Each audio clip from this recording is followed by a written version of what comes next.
L'ingénierie forestière a pris naissance au début du 20e siècle, alors que la nécessité de cultiver nos forêts allait de pair avec le développement d'une nouvelle économie et l'enracinement de nouvelles communautés venues s'installer sur le territoire de la Côte-Nord.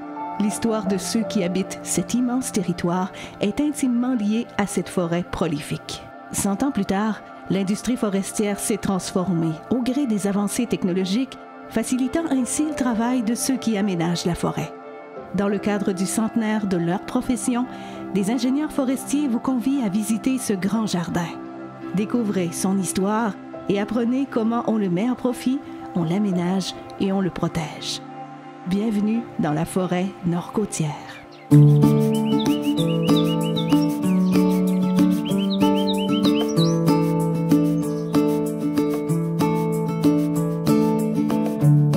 Dans la région, il y a eu des séries de services vraiment quand les gens sont arrivés ici pour se construire. Mais ils sont arrivés ici, c'est d'abord pour la colonisation par la bord de la côte. Mais après ça, le grand boom, c'est l'implantation de la papetière qui a donné naissance à la ville de Baie-Comeau.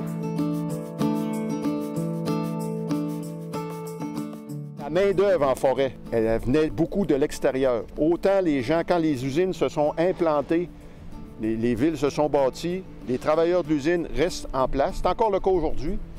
Puis en forêt, c'était de la main-d'œuvre extérieure. Ça a changé, mais c'est une réalité qui fait partie du quotidien. Les gens sont en camp. La foresterie, ça a été un peu les mines d'aujourd'hui. Les mines, ça va bien aujourd'hui. Transportent le monde en avion. Bien, il y a déjà eu des pistes d'avion en forêt. Les années 90 furent une décennie fertile. On récoltait annuellement environ 1,5 million de mètres cubes de bois, soit le double d'aujourd'hui. Ça vaut de l'or aujourd'hui, ces choses-là. Fait que là, mais en 2006, je pense que ça avait planté pas mal. Si on remonte avant 2006, il y avait, si on prend ce portrait dans ces années-là, il y avait 10 usines de sciage sur la Côte-Nord qui opéraient. Là, aujourd'hui, je dirais, là, c'est 2. 3, parce que considérons qu'au niveau de Port-Cartier, c'est encore en vie, mais les autres là, qui existaient, il y en a un paquet qui... La bâtisse est encore là. Kruger, c'est vide. On va jusqu'à Rivière-Saint-Jean. Il y a Forestville qui a des séries de fermées aussi. Ça fait que ça a vraiment là, périclité dans ces années-là, effectivement. À quelques kilomètres au nord de Baie-Comeau, des vestiges de l'époque où on faisait flotter le bois sont aujourd'hui encore visibles sur la rivière Manicouagan. Fait qu'on a des billes de 4 pieds qui restent encore sur la rivière, et des vestiges. Ça, c'était pour retenir les estacades. Puis de l'autre côté, il y avait ce qu'on appelle le mont de Bille. Puis de là, ça embarquait sa flume, dans l'humide, qui allait jusqu'à Baie-Comeau. La dalle humide, elle a arrêté de fonctionner en 91, puis a été démantelée quelques temps après. Les doigts de flottage, ils sont éteints. Une fois que la compagnie arrêtait, que ce soit ici ou Deshawa ou à la Saint-Maurice, c'était le dernier au Québec. Une fois que les droits ils arrêtaient, ils perdaient les droits. C'était comme un droit acquis. Les lois ne le permettaient plus, fait que ça arrêtait. Il y a aussi le fait qu'au niveau de transformation, le camion, etc., ça a changé. Là. Mais il reste que ça fait partie de l'évolution technologique, l'évolution au niveau des transformations du bois. Fait qu'on a encore l'exemple ici. Là.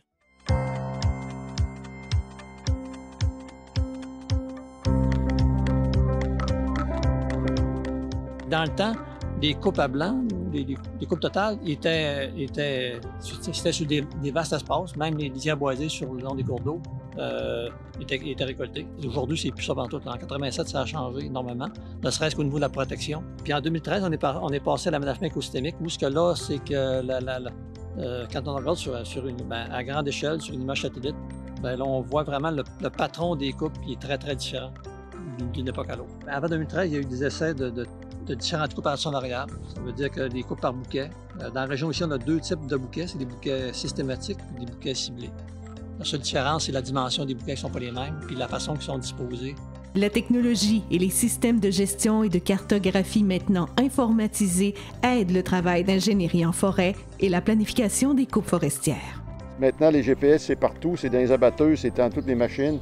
Tu peux avoir tous tes contours de coupe directement. Fait que ça a transféré l'information, ça fait que ça a beaucoup changé ce volet-là au niveau de la foresterie. Fait qu'avant ça, on montre encore à se servir d'une boussole parce que c'est encore pertinent. C'est important, mais maintenant, c'est les étudiants, ce qu'ils apprennent, c'est le GPS puis la géomatique. On s'éloigne du terrain un peu. Il aime moins ça des fois, mais c'est un incontournable. C'est vraiment des outils extraordinaires, mais on est rendu là.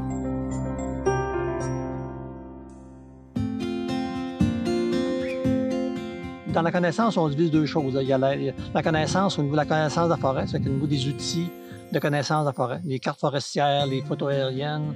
L'autre élément, c'est vraiment la partie recherche. Dans le forestier, on constate qu'il y a des problèmes à certains endroits, comme la forêt pousse pas, les sites sont de la pauvre, qu'est-ce qu'on peut faire avec ça? Les outils technologiques permettent aux chercheurs de mieux comprendre de quelle manière la forêt change et évolue au gré des changements climatiques et des perturbations qu'elle doit subir, telles que les feux de forêt, la tordeuse du bourgeon de l'épinette, des chablis ou même des tempêtes de givre. Mais de ce temps-ci, il y a encore des périodes de vent, il y a des arbres qui tombent, c'est-tu inquiétant? Il faut être en état de veille tout le temps. Si vous en voyez, si vous avez des territoires, il y a des places, il y a des arbres renversés que ça ne devrait pas, bien là, il faut le documenter. Aujourd'hui, la connaissance du milieu forestier a grandement évolué grâce entre autres à l'expertise du CETFOB, un important centre de recherche en forêt boréale qui utilise des drones et radars aériens pour étudier la forêt. En matière de télédétection, au cours des dernières années, on a fait des bonds de géants. C'est fou à quel point on revient de loin.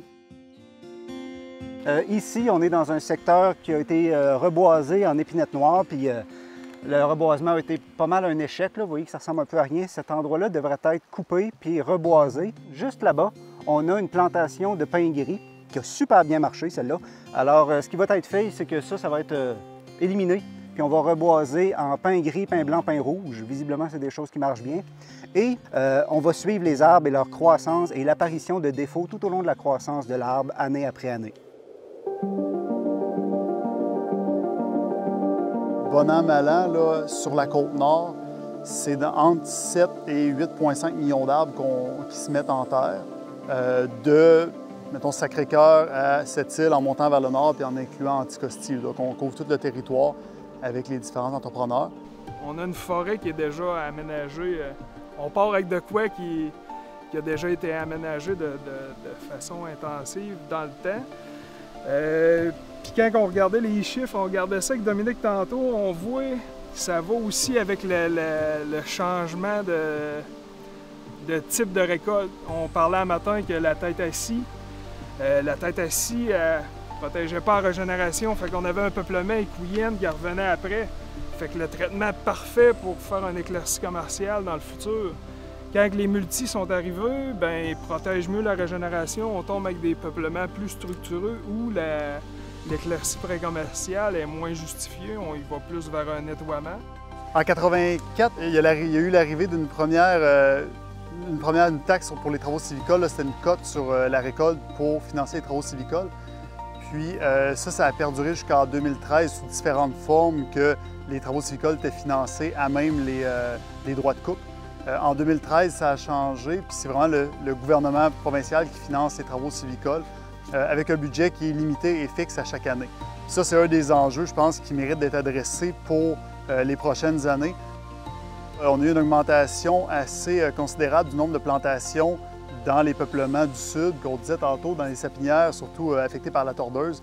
Mais ça nous amène un très, très gros volume d'entretien de plantation. Dans les perspectives d'avenir, ce qu'on voit beaucoup, c'est qu'on risque de continuer à augmenter le volume de plants à mettre en terre, mais on ne pourra pas le faire si on ne réussit pas à entretenir nos plantations. Et qu'en est-il de la vision de nos ingénieurs forestiers face au futur de la filière forestière nord-côtière? Comment on voit l'avenir? Ça fait plusieurs années qu'on parle de biomasse, de prendre le résidu du bois et faire de l'énergie avec. C'est-tu la seule avenue au niveau transformation? Qu'en pensez-vous? Pourquoi qu'à Bécomo, mettons, on ne pourrait pas faire du papier pour le carton? Si le carton est tant en demande avec tout ce qui est expédition maintenant, c'est quand même la tendance. Une des possibilités pour la papetière ici, c'était de reprendre, mettons, faire de la pâte. Parce qu'ailleurs, il commence à manquer de papier recyclé. C'est fort, là. Puis là, on va repartir des papetières. Vous voyez, en tout cas, c'est une perspective qui est là. Je ne sais pas comment ça va aboutir, mais c'est un peu spécial d'entendre ça, là, aujourd'hui, là.